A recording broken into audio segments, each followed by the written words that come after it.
Hey guys, so this is a face you haven't seen in a long time.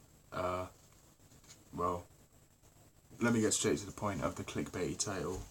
Why did I stop putting out cardistry videos? Did I stop doing cardistry? Well, I mean, clearly not, as you can see. For a while I didn't do it as much, but for like at least 6 months now I've been back at it full, like 100% cardistry, you know how it is, playing every day for like hours. So no, I didn't stop doing cardistry. You might have seen some of my music releases on here. I've been studying music at college, so I've had less time to make videos, but that's still not the primary reason I stopped making cardistry videos. So there's a few reasons that I'll get into them now. So the first reason is simple: my DSLR broke, and I haven't got around to buying a new one yet. That's the first reason. So I couldn't make videos that I was like happy with, that were high enough quality for me to put out, because I just had my phone camera, which, as you can tell, is shit since I'm filming on it right now. That was the first reason. Second reason, and the like more conceptual reason, is that there's just so many cardistry videos out there, and they're all the same.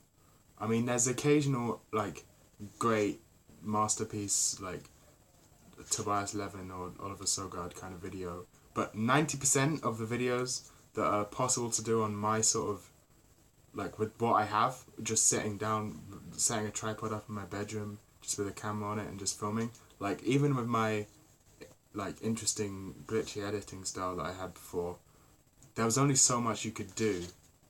So, and I just felt like I wasn't innovating, I wasn't doing anything new with the art form, so what was the point in even putting anything out? My moves at the time, I wasn't happy with any of the moves I was creating. I was going through like a massive creative rut. I'd made like this wave of moves that I'd been doing for ages, and I'd got like pretty good at them, but then they were boring. Like, they weren't anything interesting. They were just like your standard two-handed packet cuts, whatever. I still am not happy with the moves I'm making now.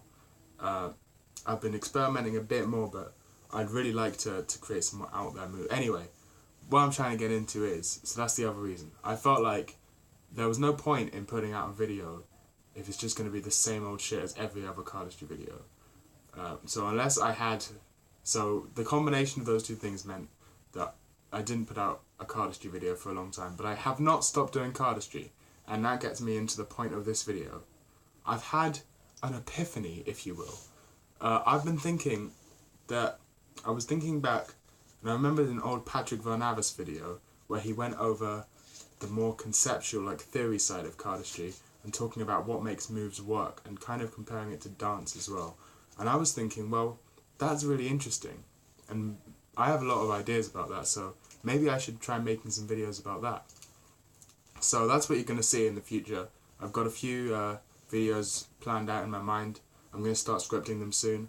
So hopefully, if all goes well, I'll be able to borrow my friends a DSLR and record some cardistry theory videos where I go over what makes a flourish good, pretty much, or how to improve your own personal development as a cardist. And, you know, I've also been thinking about talking about the whole fad of custom card designs. I don't know if you probably haven't noticed, since this is only one video that I've made in a long time, but I no longer buy custom decks. I only use aviators and bicycles and decks that I previously owned. And there's a reason for that, which I'll go into in that video when if I get around to making it.